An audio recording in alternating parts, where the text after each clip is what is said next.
வணக்கம்.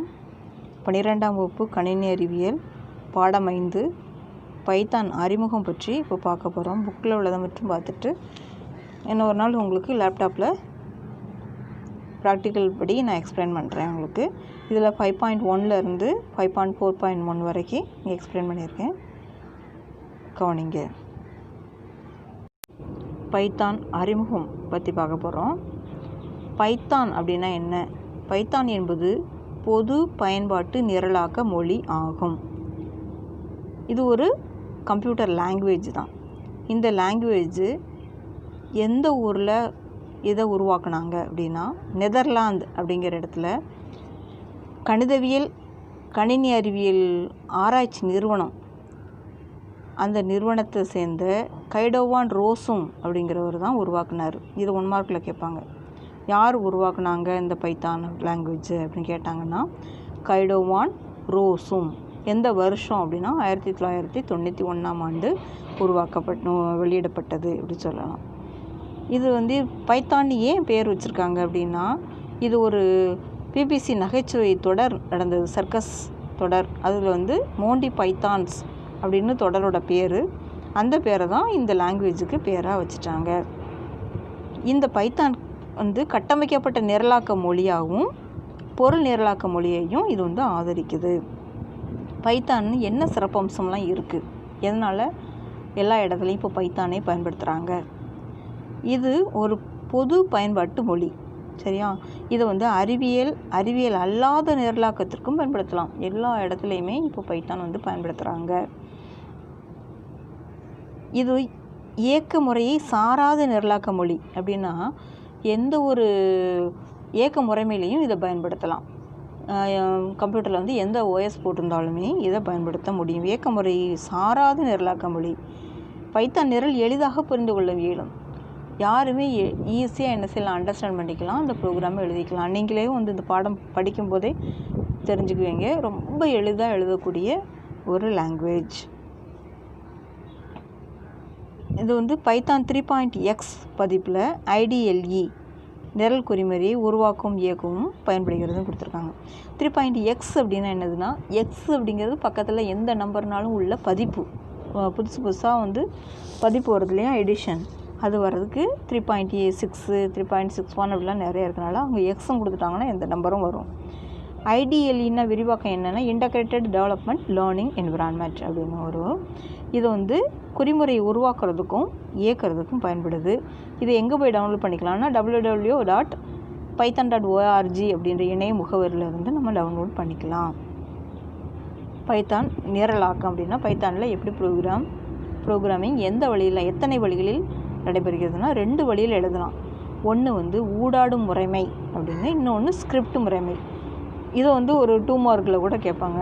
எந்தெந்த வழிகளில் பைத்தான் நிரலாக்கம் நடைபெறுகிறதுனா 2 வழியில் நடைபெறுது. ஒன்று ஊடாடும் முறைமை, இன்னொன்று ஸ்கிரிப்ட் முறைமை. ஊடாடும் முறைமை அப்படின்னா 3 கிரேட்டர் சிம்பிளோட இருக்கும். நம்ம கால்குலேட்டரில் நம்ம எப்படி 2 நம்பரை அடிஷனோ சப்ராக்ஷனோ மல்டிப்ளிகேஷனோ எதுவோ நம்ம பண்ணுறோமோ, அதே போல் நம்மளுடைய நம்பர்ஸ் கொடுத்து நம்ம எந்த ஒரு செயலாக்கத்தையும் இந்த தூண்டுகுறியிலேயும் 3 கிரேட்டர் சிம்பிள் கொடுத்துருக்காங்களா, அந்த இடத்துல கொடுத்த உடனடியாக கால்குலேட்டரில் எப்படி ஆன்சர் நமக்கு கிடைக்கும், அந்த மாதிரியே பக்கத்துலேயே உடனே ஆன்சர் வந்துடும். இது ஒரு மெத்தடு. ஸ்கிரிப்ட் மெத்தட் அப்படின்னு ஒன்று இருக்கு இல்லையா, அந்த மெத்தடில் நம்ம கட்டளைகளை முழுதும் அந்த ஒரு ஃபைல் ஃபுல்லாக டைப் பண்ணி அது ஒரு தனி கோப்பாக என்ன செய்கிறோம், சேவ் பண்ணி வைக்கிறோம். .py அப்படின்னு எக்ஸ்டென்ஷனோட, அதாவது நீட்டிப்பு ஒரு ஃபைல் நேம் கொடுத்து அது பக்கத்தில் புள்ளி py அப்படிங்கிற நீட்டிப்போட சேமித்து வச்சுக்கிடுவோம். சேமித்து வச்ச பிறகு என்ன செய்கிறோம், அதை ரன் பண்ணி பார்க்கலாம். அதை எதுவும் சேஞ்சஸ் பண்ணனாலும் நம்ம பண்ணிக்கலாம். அது பதிப்பாய்வு செய்வோம் அப்படின்னா திருப்பியும் நம்ம சேஞ்சஸ் பண்ணிக்கலாம் அப்படின்னு அர்த்தம். இப்போ ஊடாடும் முறைமை பற்றி பார்க்குறோம்.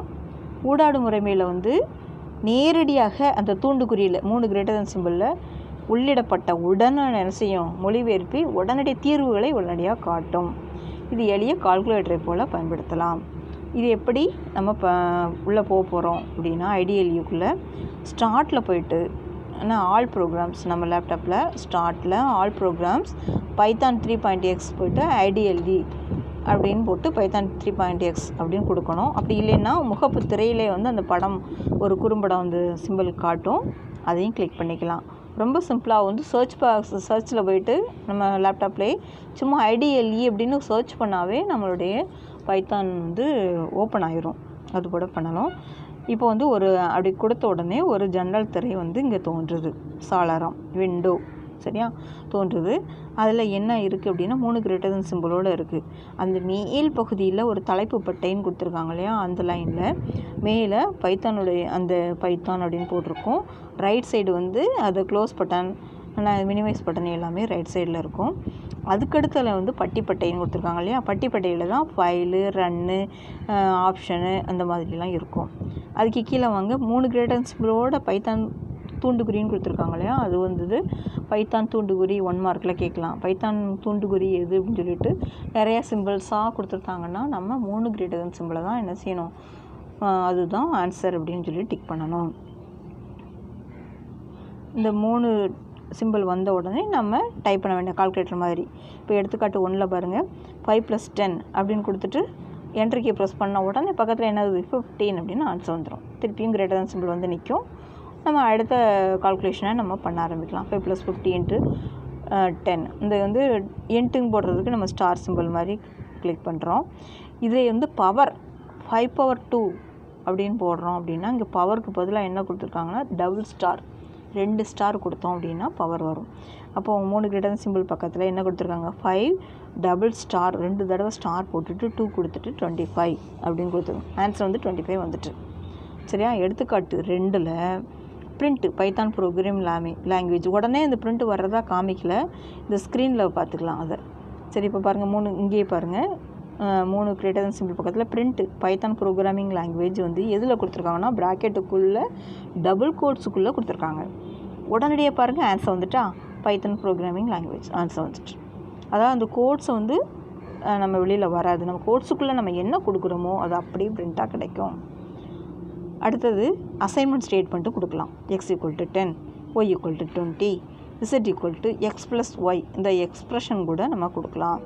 எல்லாமே கொடுத்து முடித்தோடனே அடுத்து சும்மாவே ஆன்சர் வந்து இசட்டில் இருக்குது, பிரிண்ட் பண்ணுமானா பண்ணதா நம்ம பிரிண்ட்டு நம்ம ஒரு ஸ்டேட்மெண்ட் கொடுத்தா தான் வரும். பிரிண்ட்டு ப்ராக்கெட்டுக்குள்ளே கோட்ஸுக்குள்ளே த சம் ஈக்குவல் டு அப்படின்னு கோட்ஸை முடிச்சுட்டு கமா இசட்டில் தானே ஆன்சர் இருக்குது, அதனால் இசட்னு போட்டு ப்ராக்கெட் முடிச்சிடுறோம். இப்போ ஆன்சர் எப்படி வருது, த சம் ஈக்குவல் டு 30 எப்படி வந்திருக்கு சரியா. அப்போது ஈக்குவல் டு நம்ம கோட்ஸுக்குள்ளே கொடுத்தா மட்டும்தான் ஈக்குவல் டு கொடுக்கும், வெளியீடுலையும் ஈக்குவல் டு நம்ம கொடுக்கலன்னா ஈக்குவல் டு வராது, த சம் 30 இப்படி வரும். நம்ம கோட்ஸுக்குள்ளே ஈக்குவல் டுயும் கொடுத்துருந்தோம் அப்படின்னா ஆன்சர்லேயும் ஈக்குவல் டு வரும். அடுத்தது பைத்தான் முறைமை நிரலாக்கம். இந்த முறைமை நிரலாக்கம்னு என்ன வித்தியாசமாக இந்த பேர் இருக்கே அப்படின்னா பார்க்காதீங்க, இது வந்து ஸ்கிரிப்ட் முறைமை அப்படின்னு பார்த்தோம் இல்லையா, அதுதான் இதை முறைமை நிரலாக்கம்னு போட்டிருக்காங்க. ரெண்டும் வித்தியாசம் கிடையாது. இப்போது இது ஸ்கிரிப்ட் என்பது பைத்தான் கட்டளைகளின் தொகுப்புங்கிறத ஞாபகம் வச்சுக்கோங்க. ஸ்கிரிப்ட் அப்படின்னாவே என்னது, கட்டளைகளின் தொகுப்பு சரியா. அப்போ ஸ்கிரிப்ட் குறிமுறையாகல வந்து நம்ம மறுபயனாக்கம் செய்து கொள்ளலாம். மறுபயனாக்கம்னா என்ன, திருப்பியும் பயன்படுத்திக்கலாம்னு அர்த்தம். ஒரு தடவை நம்ம டைப் பண்ணி சேவ் பண்ணி வச்சிட்டோம் அப்படின்னா அந்த ப்ரோக்ராமை எத்தனை தடவைனாலும் நம்ம ரன் பண்ணி பார்த்துக்கலாம். அதையே மாற்றியும் நம்ம சேஞ்சஸ் பண்ணணும் அப்படின்னு நினச்சா சேஞ்சஸும் பண்ணிக்கலாம். ஆனால் அந்த கால்குலேட்டர் மாதிரி நம்ம கிரேட்டர் தென் சிம்பிளில் டைப் பண்ணமே அந்த முறைமையில் ஊடாடு முறைமையில் உடனடியாக ஆன்சர் வறுமை வழியாக அதை சேமித்து வைக்க முடியாது. ஆனால் இதில் என்ன செய்யலாம், டைப் பண்ணலாம், சேமித்து வச்சுக்கலாம், எத்தனை நாளும் பயன்படுத்திக்கலாம், இயக்கிக்கலாம், நம்ம பகுப்பாய்வும் செய்யலாம். அதாவது திருப்பி சேஞ்சஸும் பண்ணிக்கிடலாம். அதை ஸ்கிரிப்டை திருப்பியும் உருவாக்கணுங்கிற அவசியம் இல்லை. சரி, ஸ்கிரிப்ட் முறைமைக்குள்ளே நம்ம எப்படி போகலாம் அப்படின்னா ஷெல் சாளரத்தில் போய்ட்டு ஃபைல் அப்படின்னு இருக்கும் இல்லையா, அதில் நியூ ஃபைல் கொடுக்கணும் அல்லது கண்ட்ரோல் என்கிறத நம்ம கிளிக் பண்ணோன்னா நமக்கு புதிய ஒரு டெக்ஸ்ட்டு எடிட்டர் வந்து தோன்றும். அதாவது டெக்ஸ்ட் எடிட்டர்னால் இந்த ஸ்க்ரீன் சரியா. அதில் பேர் என்ன கொடுத்துருக்கோம் அப்படின்னா அன்டைட்டில்டு அப்படின்னு மேலே கொடுத்துருக்கோம் சரியா. மேலே வந்து அன்டைட்டில்டு அப்படின்னு கொடுத்துருக்கோம். அதோட நம்ம பேரே இன்னும் கொடுக்கல ஃபைலுக்கு, அதனால தான் அன்டைட்டில்டு அப்படின்னு கொடுத்துடுது. பேர் கொடுத்துட்டோன்னா அந்த ஃபைல் தான் மேலே வந்து ஃபைல் நேம் வந்து வந்திருக்கும் சரியா. ஸோ ரைட் சைடு வந்து அதே க்ளோஸ் பட்டன் மினிமைஸ் பட்டன் எல்லாமே இருக்குது. இந்த டைட்டில் பாருங்கள் கீழே இதில் வந்து ஃபைலு எடிட்டு ஃபார்மெட்டு ரன் அப்படிங்கிறதெல்லாம் இதில் இருக்குது. சரி, இதில் வந்து பேர் இல்லாதனால தான் அன்டைல்டுன்னு போட்டிருக்கோம். சரி, ஸ்கிரிப்ட் எடிட்டரில் நம்ம என்ன செய்கிறோம், டைப் பண்ண போகிறோம். A = 100, என்டர் கீ ப்ரெஸ் பண்ணிட்டு B = 350, C = A + B type பண்ணிவிட்டு பிரிண்ட் அப்படின்னு கொடுத்து ப்ராக்கெட்டுக்குள்ளே கோட்ஸுக்குள்ளே டபுள் கோட்ஸுக்குள்ளே த சம் ஈக்குவல் கோட்ஸை முடிச்சுட்டு கமா C அப்படின்னு கொடுத்து ப்ராக்கெட்டை முடிச்சிட்டோம். உடனே நமக்கு ஆன்சர் வருமா? வராது. அதே வந்து ஊடாடு முறை மேலே என்ன செய்கிறோம், இதே இது கொடுத்து என்டர் கீ ப்ரெஸ் பண்ண உடனே நமக்கு ஆன்சர் வந்திருக்கும். ஆனால் இதில் அப்படி வராது. இதை டைப் பண்ணி முடித்த உடனே என்ன செய்யணும், ஃபைலில் போய்ட்டு சேவ் பண்ணி திருப்பி ரன் பண்ணி பார்த்தா தான் நமக்கு ஆன்சர் கிடைக்கும். சரி, இப்போ சேவ் பண்ண போகிறோம். எப்படி சேவ் பண்ணணும், அதே ஃபைலில் போய்ட்டு சேவ் அப்படின்னு கொடுக்கலாம், அல்லது Ctrl+S கிளிக் பண்ண உடனே சேவஸ் கொடுக்கலாம். அதையும் கொடுத்தோம்னாலும் இந்த பெட்டி தோன்றும். இதில் என்னன்னா பேர் கொடுக்கணும். நம்ம ஃபைலோட நேம் கொடுத்துட்டோம்னா அதில் .py அப்படின்னு எடுத்துக்கணும். எக்ஸ்டென்ஷன் எப்போவுமே பைத்தானுக்கு எக்ஸ்டென்ஷன் என்னது, .py தான். ஆனால் சேவஸ் டைப் அப்படின்னு கொடுத்துருக்காங்களா, அதில் பைத்தான் ஃபைல்ஸ் அப்படின்னு அதனுடைய பேர் இருக்கும். அதாவது அந்த கோப்புனுடைய வகை கொடுத்துருக்காங்க. அடுத்ததில் மேலே வந்து பைத்தான் அப்படி கோப்பு சேமிக்கும் இடம் வந்து இந்த இடத்துல சேமிக்குது. சரியா, இதை கொடுத்துட்டு நம்ம சேவ் அப்படிங்கிறத கிளிக் பண்ணிடணும். சேவ் ஆகிடும். இப்போ சேவ் ஆன பிறகு திருப்பி ரன், மேலே பாருங்கள் ஃபைல் எடிட் ஃபார்மேட்டுக்கு பக்கத்தில் ரன் இருக்கா, அதை கிளிக் பண்ணிவிட்டு ரன் மாடியூல் கிளிக் பண்ணணும். ரன் மாடியூல் அல்லது F5 கீபோர்டில்னா F5 கிளிக் பண்ணோன்னா அது வந்து ரன் ஆகும். ரன் ஆகிட்டு நமக்கு பிரிண்ட் எப்படி கிடைக்கும் பாருங்கள். அதே மாதிரி கிரேட்டர் தேன் சிம்பிள் இருக்கு இல்லையா, அது பக்கத்துலேயும் இந்த சம் ஈக்குவல் டு 450 அப்படின்னு வந்து திருப்பியும் 3 கிரேட்டர் தேன் சிம்பிளோட நிற்கும். நம்ம திருப்பி திருப்பி ப்ரோக்ராமுக்குள்ளே போகணுன்னா ஃபைல்குள்ளே போய்ட்டு அதை ஓப்பன் பண்ணிக்கலாம், அல்லது எஸ்கேப் ப்ரெஸ் பண்ணி, அல்லது இன்ட் சிம்பிள் இருக்குல்ல மேலே க்ளோஸ் பட்டன், அதை க்ளோஸ் பண்ணிவிட்டு கூட இதை விட்டு வெளியில் வரலாம்.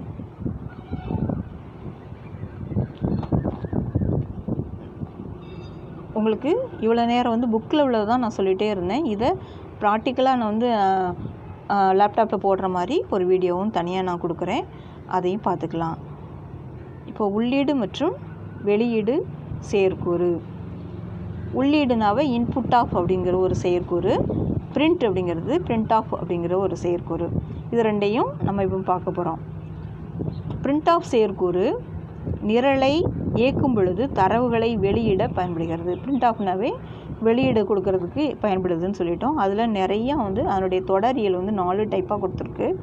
ஒன்று பிரிண்ட் கோட்ஸுக்குள்ளே ப்ராக்கெட் போட்டு கோட்ஸுக்குள்ளே ஸ்ட்ரிங் நம்ம என்ன டைப் பண்ண போகிறோமோ அதை அப்படியே எழுதிடணும். அதுதான் வந்து அப்படி பிரிண்ட் ஆகும். சரியா, இது ஒரு மெத்தட், அதாவது தொடரியல். இன்னொரு தொடரியல் என்ன, பிரிண்ட்டுக்குள்ளே ப்ராக்கெட்டில் வேரியபிள் மட்டும். இப்போது பிரிண்ட் C அப்படின்னா Cயில் என்ன ஆன்சர் ஏற்கனவே மதிப்பு இருக்கோ அது அப்படியே பிரிண்ட் ஆகும். அடுத்து இது ஒரு தொடரியல். இன்னொன்று வந்து பிரிண்ட் ப்ராக்கெட்டில் வந்து string to be displayed as output, அதாவது எந்த ஸ்ட்ரிங்கை நம்ம இப்போ அவுட் பண்ண கொடுக்க போகிறோமோ அது, அதாவது சம் ஈக்குவல் டு நம்ம கொடுத்துருந்தோம் இல்லையா, அதுதான் ஈக்குவல் டு கொடுத்துருந்தோம் இல்லையா, கமா போட்டு வேரியபிள். அப்போ சம் ஈக்குவல் டு அப்படின்னு நம்ம கோட்ஸில் கொடுத்துட்டு சீன் கொடுத்தோம் இல்லையா, அது மாதிரி அந்த வேர்டு எழுத்துக்களையும் பிரிண்ட் ஆகி என்ன விடையோ அதுவும் சேர்ந்து பிரிண்ட் ஆகிறதுக்கு தான் இந்த தொடரியல். அடுத்தது வந்து ஒரு ஸ்ட்ரிங்கு பக்கத்தில் ஒரு ஸ்ட்ரிங்கு மதிப்பு அப்படி கொடுக்குற மாதிரி இருந்துச்சுன்னா இந்த மெத்தட் பிரிண்ட்டு ஸ்ட்ரிங் 1 கோட்ஸ் முடிச்சுட்டு கமா ஒரு வேரியபிள், அப்புறம் கோட்ஸு ஸ்ட்ரிங் 2, இது மாதிரி எவ்வளோ நாளும் போய்கிட்டே இருக்கலாம். சரி, எடுத்துக்காட்ட பாருங்கள். பிரிண்ட்டு ப்ராக்கெட்டுக்குள்ளே கோட்ஸுக்குள்ளே என்ன செய்கிறாங்க, வெல்கம் டு பைத்தான் ப்ரோக்ராமிங் அப்படி கொடுத்துருக்கு. உடனே என்ன விட எப்படி இருக்கும், வெல்கம் டு பைத்தான் ப்ரோக்ராமிங் அப்படியே ஆன்சர் வருது. அந்த கோட்ஸ் வராது, ப்ராக்கெட் வராது, எதுவுமே வராது. ப்ராக்கெட்டும் கோட்ஸும் வந்து தொடரியலில் கொடுத்துருக்கிறது, அதனால் அப்படி தான் வரும். அதுக்குள்ளே நம்ம என்ன எழுதுகிறோமோ அது அப்படி பிரிண்ட் ஆகும். பாருங்கள், அடுத்தது அசைன் பண்ணுறோமா, x = 5, y = 6, z = x + y ரெண்டையும் ஆட் பண்ணி இசட்டில் இருக்க ஆன்சர். பிரிண்ட்டில் வந்து சாதாரண இசட் மட்டும் கொடுக்குறோம். அதாவது ரெண்டாவது உள்ள தொடரியலுக்குள்ளே எடுத்துக்காட்டு பிரிண்ட் வேரியபிள் கொடுத்துருக்கோம் இல்லையா, அதுதான் பிரிண்ட் இசட் அப்படின்னு கொடுத்தா நம்ம என்ன வரும், 11 அப்படிங்கிறது பிரிண்ட் ஆகும். அடுத்தது வந்து ஸ்ட்ரிங் கொடுத்து பக்கத்தில் வேரியபிள், அதுதான் என்னது, த sum equal to comma Z கொடுத்தா நமக்கு ஆன்சரும் த சம் ஈக்குவல் டு 11 அப்படிங்கிறது கிடைக்கும். அடுத்த தொடரியலுக்குள்ளே எடுத்துக்காட்டு தான் இது, இந்த சம் ஆஃப் கோட்ஸுக்குள்ளே comma X and Y is Z அப்படி கொடுத்தா இந்த மாதிரி கிடைக்கும். இந்த சம் ஆஃப் 5 and 6 is 11 அப்படி கிடைக்கும். வெளியீடு இந்த மாதிரி கிடைக்குங்கிறத கொடுத்துருக்காங்க. சரியா? இது வந்து பிரிண்ட் ஆஃப். அடுத்தது இன்புட் ஆஃப். இன்புட் வந்து செயற்கூறு நிரலை இயக்கும் பொழுது தரவுகளை உள்ளீடாக பெற்றுக்கொள்ள பயன்படுகிறது. அப்போது ஒரு ப்ரோக்ராமை ரன் பண்ணிக்கிட்டு இருக்கும் போதே தரவுகளை நம்ம உள்ளீடு கொடுக்கணும், இன்புட் வாங்கணும் அப்படின்னு நினச்சா அந்த இன்புட் ஸ்டேட்மெண்ட் பயன்படுது. அது ப்ரோக்ராமுக்குள்ளே கொடுத்துடணும்னா நம்ம அசைன்மெண்ட் ஸ்டேட்மெண்ட்லேயே கொடுத்துடலாம். A = 5 அப்படின்னு வேல்யூ கொடுத்துடலாம். இல்லை ப்ரோக்ராம் ரன் பண்ணும்போது தான் ஏயோட வேல்யூ நான் கொடுக்க போகிறேன் அப்படின்னா ஏங்கிறது இன்புட்டு வாங்கணும். அப்போது என்ன செய்யணும்? A அது இப்படி கொடுக்க போகிறோம். Variable = input of prompt string. அப்போ நம்ம வாங்க போகிறோம்னா இந்த ஏங்கிறதான் வாங்க போகிறோம் அப்படின்னா A = இன்புட் ஆஃப் என்ன என்டர் எ நம்பர் அப்படி கொடுக்கலாம் கோட்ஸுக்குள்ளே. அந்த ப்ராம்ப்ட் ஸ்ட்ரிங் எதுக்குன்னா நமக்கு அப்போ தான் என்ன இன்புட் நம்ம கொடுக்க போகிறோங்கிறது நமக்கு தெரிகிறதுக்காக தான் அந்த கோட்ஸுக்குள்ளே நம்ம கொடுக்குறோம். அப்படி இல்லை நம்ம கொடுக்க வேண்டாம், எனக்கு ப்ராம்ப்ட் ஸ்ட்ரிங்கே வேண்டாம் அப்படின்னா சும்மா வேரியபிள் = இன்புட் ஆஃப் 2 ப்ராக்கெட்டை மட்டும் போட்டு முடிச்சிட்டோம்னா நமக்கு என்ன கேட்குது அந்த இடத்துல கொடுக்கணுங்கிறது தெரியாது. அது கொஷின் கேட்டுக்கிட்டு அந்த இன்புட் கொடுக்க சொல்லி சும்மா ப்ராம்ப்ட் நிற்கும். நம்மளாக என்ன செய்யலாம், என்னது ஸ்ட்ரிங் பண்ண போகிறோமா நம்பர் பண்ண போகிறோமாங்கிற குழப்பம் இருக்கும். அதுக்காக தான் உள்ள ப்ராம்ப்ட் ஸ்ட்ரிங் கொடுத்துட்டோன்னா கரெக்டாக நமக்கு கேட்கும். என்டர் சிட்டி அப்படி கேட்கும். அந்த மாதிரி கேட்குறது. எடுத்துக்காட்ட பாருங்கள். சிட்டி = இன்புட் ஆஃப் ப்ராக்கெட்டுக்குள்ளே என்டர் யுவர் சிட்டின்னு கொடுத்துருக்கு. அப்போ இப்படி கொடுத்ததுனால நமக்கு இப்படி கேட்கும். எப்படி கேட்கும்? என்டர் யுவர் சிட்டி அப்படின்னு கேட்கும். நம்ம வந்து மதுரை கொடுப்போம். ஆன்சர் இதில் சேவ் ஆகிருக்கும், சிட்டிங்கிறதுக்குள்ளே சேவ் ஆகிருக்கும். நமக்கு பிரிண்ட்டு கிடைக்குமானா பிரிண்ட்டு போகணும்னா பிரிண்ட்டு கொடுக்கணும். பிரிண்ட்டு கோட்ஸுக்குள்ளே ஐ ஆம் ஃப்ரம் அப்படின்னு கொடுத்துட்டு கமா சிட்டி கொடுத்துருக்காங்க. இது வந்து நம்ம என்ன வேர்ட்ஸ் ஸ்ட்ரிங் எழுதுறது நம்ம எதனால் எழுதிக்கலாம். கமா போட்டு சிட்டி கொடுத்ததுனால இது ஒரு வேரியபிள். பிரிண்ட்டு வந்து ஐ ஆம் ஃப்ரம் மதுரை அப்படின்னு வரும். ப்ராம்ப்ட் ஸ்ட்ரிங் இல்லாமல் எழுதலான்னு சொன்னல அந்த இன்புட் தான் இது. சிட்டி எடுத்துக்காட்டு 2 பாருங்கள். சிட்டி = இன்புட் ஆஃப் அப்படின்ட்டுருக்கு. அதில் நம்ம கொஷின் கேட்கு தானே. அப்போ ராஜராஜன்னு டைப் பண்ணியிருக்காங்க. பிரிண்ட்டில் ஐ ஆம் ஃப்ரம் அந்த கோட்ஸ் இங்கே அழிஞ்சிருக்கு, நீங்கள் போட்டுக்கோங்க. பிரிண்ட்டுக்கு அப்புறம் ப்ராக்கெட் போட்டுட்டு அப்புறம் கோட்ஸ் போடணும். ஐ ஆம் ஃப்ரம் அப்படி கோட்ஸ் முடிச்சுட்டு கமா சிட்டி. இப்போ வெளியீடு எப்படி கிடைக்கும்? ஐ ஆம் ஃப்ரம் ராஜராஜன் அப்படி கேட்கும். சரி, இது வந்து கொஞ்சம் குழப்பமாக இருக்கும். நான் ப்ராக்டிக்கலாக நான் உங்களுக்கு அடுத்த வீடியோவில் நான் போட்டு காமிக்கப்பேன். அப்போ நல்லா உங்களுக்கு புரியும் எதுவுமே. சரி, மீதி உள்ளதை நாளைக்கு கிளாஸில் நம்ம பார்க்கலாம். Okay, thank you.